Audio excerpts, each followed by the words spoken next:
वो हकीकत रखना चाहता हूँ जिसके लिए मैं 10-15 साल से बोल रहा हूँ और आज ये बात तश्तज़बाम हो गई है कि 60 अमरीकी अरकान पार्लियामेंट ने अमरीकी वज़ीर ख़ारिजा को ख़त लिखा है कि पाकिस्तान में इमरान ख़ान के ख़िलाफ़ होने वाले इक़दामात पर इमरान ख़ान को तहफ़्फ़ुज़ फ़राहम किया जाए। इन अरकान की अक्सरियत यहूदी है।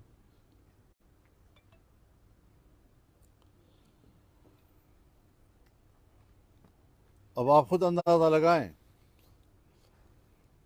कि कल तक जो ख़त लहरा रहा था कि मुझे अमेरिका ने इक़्तिदार से उतारा है, आज उसके लॉबियस्ट वहाँ पर जो इनसे तनख्वाह वसूल करते हैं वो भी यहूदी हैं और वहाँ की पार्लियामेंट की इतनी बड़ी तादाद जो आज उसके हक़ में ख़त लिख रही है, जो पाकिस्तान के मामलात में बराह रास्त मुदाखलत कर रही है, इससे वाज़ेह हो जाता है कि ये किसका एजेंट है और किस एजेंडे पे काम कर रहा है। हम ये समझते हैं कि पाकिस्तान को एक ख़ास मंसूबे के तहत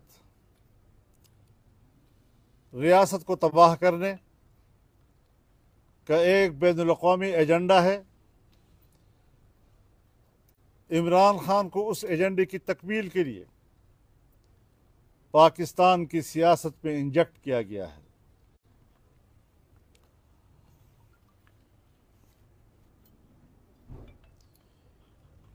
और इसके मज़ाहिर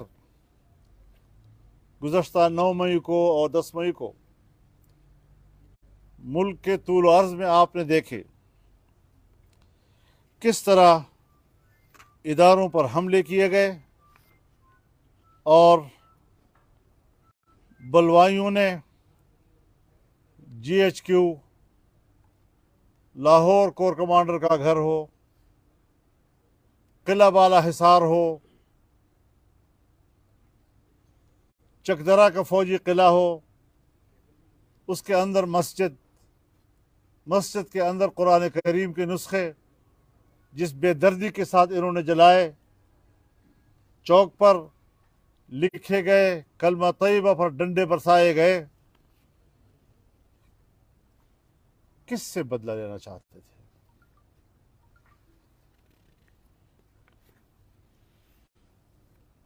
सवाल यह है कि जिस इमरान ख़ान को अमरीकी और यहूदी लॉबी तहफ़्फ़ुज़ देने के लिए पिघल रही है, उसी मुजरिम को हमारी अदालतें क्यों तहफ़्फ़ुज़ फराहम कर रही हैं?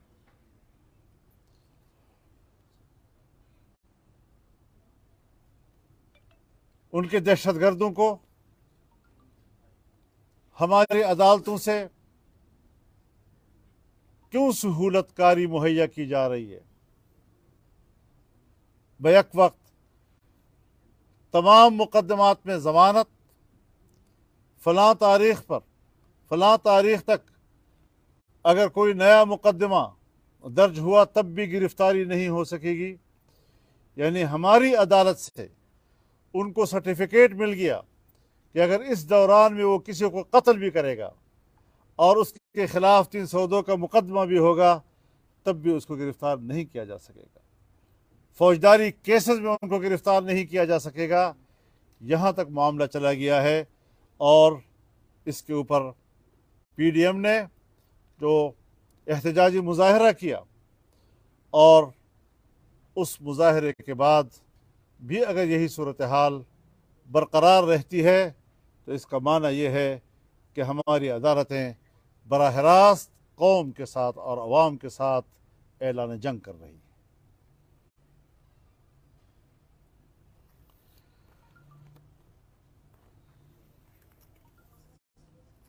कहीं आपने देखा कि किसी मुजरिम को या उसके जुर्म को अदालतों से रियायतें मिली हो या उसको तहफ़्फ़ुज़ दिया गया हो?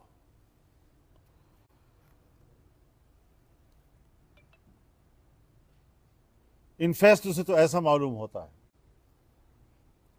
कि एक शख्स के लिए, अपने लाडले के लिए हमारी अदालतें अपने मुल्क के आइन से भी खिलवाड़ कर रही हैं, अपने मुल्क के कानून से भी खिलवाड़ कर रही हैं, और उसको रियायत देने के लिए न कोई आइन का एहतराम है, न किसी कानून का एहतराम है।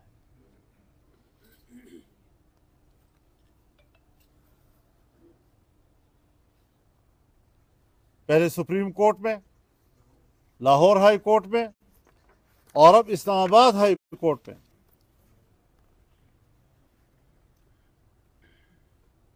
जिस धड़ाधड़ से उनको जमानत मुहैया की गई, जिस तरह उनको रिहा किया जा रहा है, जिस तरह मुजरिमों के हौसले बढ़ाए जा रहे हैं, शायद इसकी माजी में कभी कोई ऐसी मिसाल मिलती हो कि आज तक रिमांड के दौरान किसी को जमानत मिली है। क्या किसी मुजरिम को बाकायदा सुप्रीम कोर्ट के चीफ जस्टिस या किसी जज के मर्सिडीज गाड़ी में उनको लाया गया है? वीवीआईपी गेट से उनको लाया गया आज तक किसी मुल्ज़िम और मुजरिम को? ये सारी चीज़ें हमारी अदालत के मुअज़्ज़ज़ चेहरे को दागदार कर रही हैं।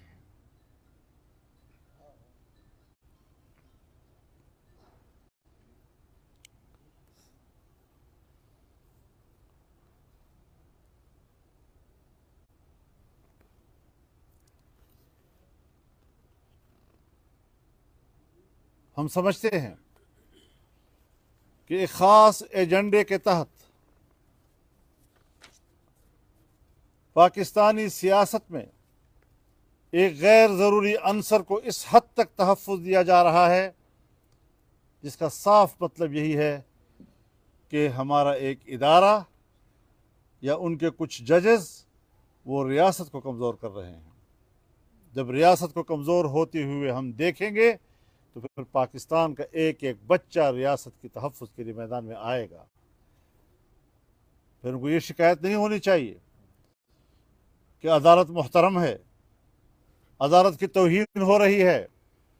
आप रियासत की तौहीन करें, आप पाकिस्तान के अवाम की तौहीन करें, आप पाकिस्तान के पार्लियामेंट की तौहीन करें, आप पाकिस्तान के हुकूमत की तौहीन करें एक मुजरिम के लिए, उसके घनाउने जुर्म के लिए, और हम इस पर खामोश रहें।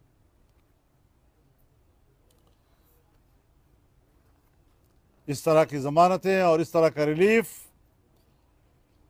ये तो बादी नज़र में ऐसे ही लगता है जैसे आप इस तरह के बलबुओं को और रियासती इदारों और कौमी अमलाक को तबाह करने का जवाज़ अब खुद फराहम कर रहे हैं। अदालतें यहाँ आकर खड़ी हो गई हैं, उनकी ये ड्यूटी रह गई है। अब हम उनके इस किरदार पर बहस करेंगे, चौराहों पे खड़े होकर बहस करेंगे।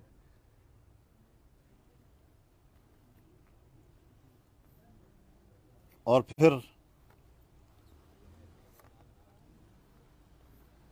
ये बातें भी सामने आएंगी। अभी हम नाम किसी का नहीं ले रहे,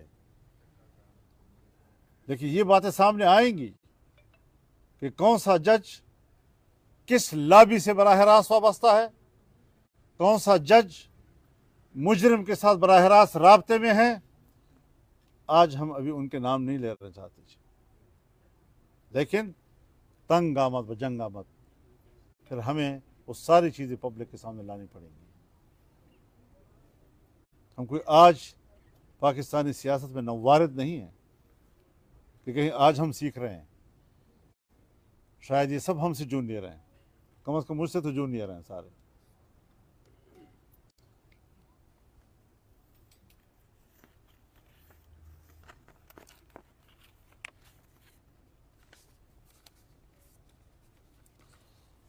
अगर ख्वाजा तारिक रहीम को इस्लामाबाद हाई कोर्ट का इमरान खान को जमानत देने वाला जज मालूम था, तो क्या दूसरे लोगों को मालूम नहीं होंगे?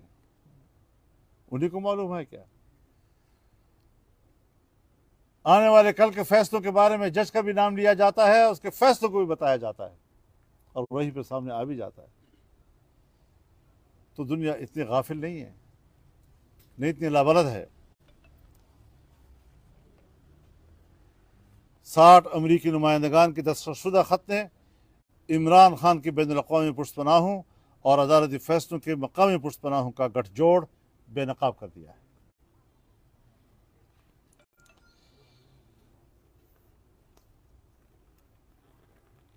अब जो बलवे हुए हैं,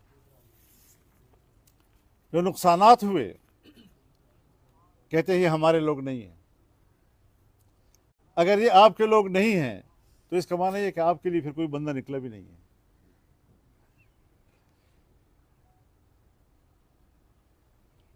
तो फिर तुम इस हवाले से तन्हा हो। न तुम्हारे लॉन्ग मार्च पर लोगों ने तवज्जो दी, न तुम्हारे जेल भरों की तहरीक पर तवज्जो दी, और अब भी 10-10, 15-15 और उससे ज़्यादा अगर हो सकता है तो 50 और 100 तक बलवाइयों ने जाकर जिस तरह मुल्क को जलाया है, इसके बाद भी ऐसी शख्सियत को और उसकी जमात को तहफ़्फ़ुज़ फराहम किया जाए और फिर अपने आप को मुहिब वतन कहा जाएगा। इंशाअल्लाह हुब्बुल वतनी के जज्बे से हमने इन सूरत हाल का मुकाबला करना है। और मैं इतना ज़रूर बता दूं कि हमारे सब्र का इम्तिहान न लिया जाए, अवाम के सब्र और तहम्मुल का इम्तिहान न लिया जाए। ये सूरत हाल हालात को अवामी गैज़ व गज़ब की तरफ ले जा रही है। तो हमारे अदालतें और हमारे जजेस जो इमरान खान की मोहब्बत में पिघल रहे हैं, इसको अपने मुल्क के मुस्तक़बिल की भी फ़िक्र करनी चाहिए, अवाम के जज्बात का भी लिहाज रखना चाहिए। हम इसको नज़रअंदाज नहीं कर सकते। हम भी स्टैंड बाई हैं इंशाअल्लाह। और ऐसी सूरत हाल नहीं कि हम गाफिल हैं और इस सूरत हाल का मुकाबला नहीं कर सकते। इंशाअल्लाह सूरत हाल का मुकाबला करेंगे जब तक कि हम महसूस न करें कि अदालत जो है वह गैर जानिबदार हो गई।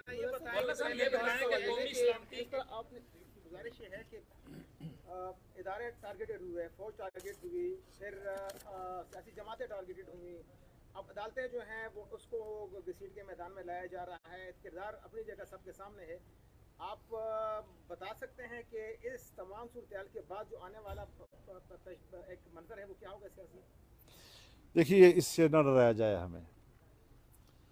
हमने इस तमाम तर बलवों, बगावतों जो मुल्क में हुआ उसका रद्द-ए-अमल भी दिखाया है। पुरअमन, बावकार, शाइस्ता सियासत, कहीं कुछ नहीं गया हुआ। मुल्क कंट्रोल में है, अमन व अमान की सूरत हाल बिल्कुल ठीक है। चंद बलवाइयों का मुकाबला करने के लिए कौम तैयार है, हम तैयार हैं, आप लोग भी तैयार हैं इंशाअल्लाह। लेकिन इन बातों से ना कौम घबराएगी, ना हम पर कोई असर पड़ेगा। बताइएगा कि सिविल एक्ट लगाने की बातें हो रही है, आर्मी अदालतों की बातें हो रही है, क्योंकि आपने हमेशा जमहूरियत की बात की है, क्या आप इसकी हिमायत करेंगे? दूसरी बात, जो पाकिस्तान तहरीक इंसाफ जो रहनुमा है उनके घर की खवातीन को भी उठाया जा रहा है, तो इस हवाले से क्या कहेंगे? देखिए, मैं अर्ज़ कर रहा हूँ, मैं तो किसी को भी उठाए जाने या जेल में जे जाने का आदमी नहीं हूँ जी कि मैं सियासतदान की गिरफ्तारी पर खुशियाँ महसूस करूँ। बात बुनियादी ये है कि कानून की बारादस्ती, जो कानून मेरे लिए हो, जो नवाज शरीफ के लिए हो, जो शहबाज शरीफ के लिए हो, जो मरियम नवाज के लिए हो, जो जरदारी के लिए हो, जो फरियाल के लिए हो, अपोजिशन के लोगों के लिए हो, आज वो कानून यहाँ पर क्यों मुअत्तल हो गया है? बात है कानून की बारादस्ती की। और एक आपने और बात कही, जहाँ तक आर्मी एक्ट का ताल्लुक है, हजरत, जब अदालतों का ये हाल हो, सिविलियन अदालतों का, और हमले आर्मी के मराकज़ पे हो रहे हों, तो आप बताएं कि फिर उनका अपना एक्ट हरकत में नहीं आएगा तो किधर जाएंगे? मजबूर किया जा रहा है। वो आर्मी एक्ट के तहत कार्रवाई करेंगे, हम अवामी अदालत के तहत कार्रवाई करेंगे। आपने की कानून की बात की, लेकिन इसी आइन और कानून को दफ़ा 144 को वायलेट किया गया जब आपका, चाहे वो पुरअमन एहतजाज हो, लेकिन जिस तरह से वायलेट किया गया, आप हमेशा से कानून की बात करते रहे। आप जाएं डिप्टी कमिश्नर के दफ्तर में पूछें क्या हमारे वहाँ पर दफ़ा इस्तेमाल की दरख्वास्त मौजूद है या नहीं, इतलाई दी जाती है ना। अगर वो उनकी तरफ से कोई रद्द अमल आता तो ये कहते कि नामंजूर, जब नामंजूर नहीं था तो रास्ते खुले थे, फिर ठीक है। और आपको पता है 8 अगस्त 2018 को हमने यहीं पर मुजाहरा किया था, उस वक्त भी। मौलाना साहब जो तोड़फोड़ हुई उन लोगों के खिलाफ FIR दर्ज भी हुई है, दर्ज भी हो रही है। जो लोग फौत हुए या जो लोग जख्मी हुए, क्या उनके लिए आप इंसाफ का मुतालबा करेंगे? उनको इंसाफ मिलना चाहिए? मैं इसके जवाब और तरह देना चाहता हूँ। हमें इनसे कोई ताल्लुक नहीं, हमारे लोग नहीं हैं, और गैबाना नमाज जनाजा भी पढ़ाया जा रहा है। ये तजादात हैं जी, और इस हवाले से हम तो इन पर अफसोस का इजहार करते हैं, लेकिन कानून उसकी गिरफ्त में तो कोई भी आ सकता है जी। मैं भी मुस्तस्ना नहीं हूँ, आप भी नहीं है, तो फिर ये क्यों मुस्तस्ना हो गए हैं? मौलाना साहब, कौमी सलामती कमेटी ने जो एलामिया जारी किया उसमें 2 चीज़ें इंपॉर्टेंट थी। एक ये था कि आपस में बातचीत करके जो भी है इस्तेहकाम लाया जाए, एक बात ये थी। दूसरी थी कि आर्मी एक्ट के तहत सिविलियन को ट्रायल किया जाए। क्या आप इन दोनों की हिमायत करते हैं या मुखालफत करते हैं? मैं तो मुज़ाकरात की हिमायत नहीं करूँगा। किससे बात करें? सारी पार्टियां हुकूमत में हैं और सारी पार्टियां एक पार्टी को, एक बंदे को राज़ी करें, ये कौन सा तुक है जी?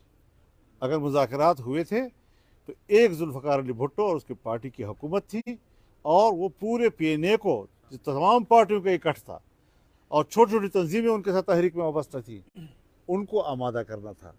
यहाँ पर सारी पार्टियां जो है एक तरफ हैं, एक बंदे को राज़ी करने वाली बात है, तो उससे इसको कयास नहीं किया जा सकता जी।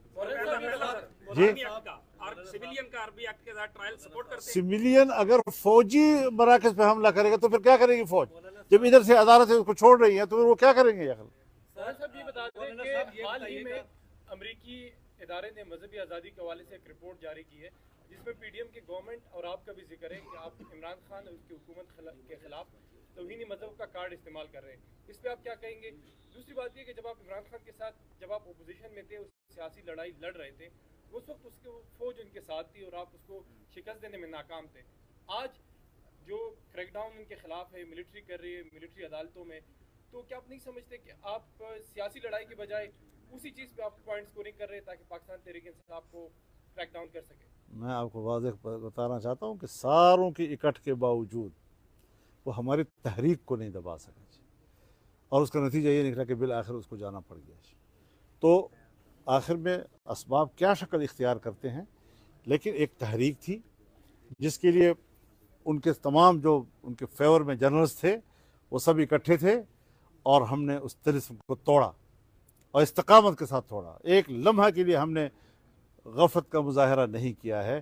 तो ये चीज़ें जो हैं, आज वो शख्स जो है वो अकेला एक झूठ पे मबनी बयानिए के साथ लड़ रहा है, उसकी कोई अवामी हाँ, जहाँ तक मज़हब की बात है, मज़हब एक हकीकत है। दीन इस्लाम कुरान और सुन्नत का नाम है। अगर कुरान और सुन्नत वो हो जो 1400 साल से तवातुर और तामुल के साथ हम तक पहुँच रहा है, वो तो कबूल नहीं है।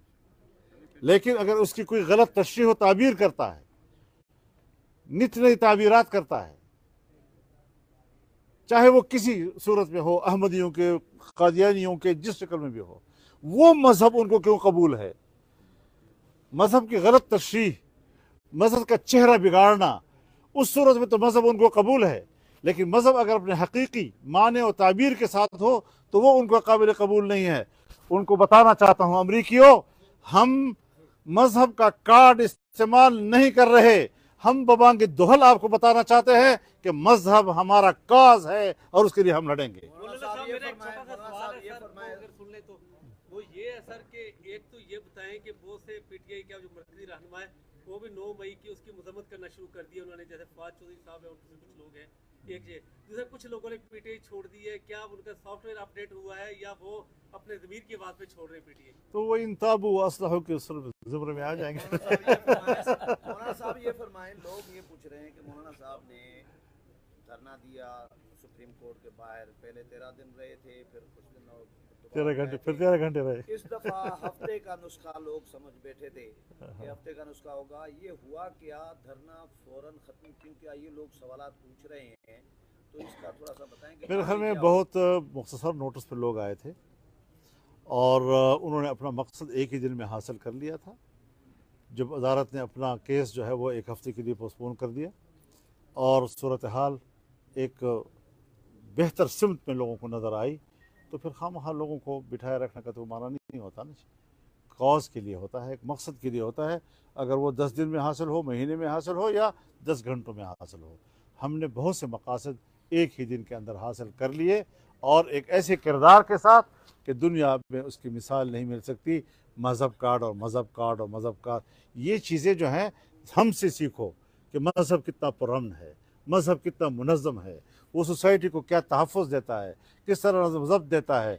बस अगर कोई 2-4 आदमी 22 करोड़ में से वो बंदूक उठा लें तो बस उसकी ताबीर दुनिया में पहचान कराई जाती है।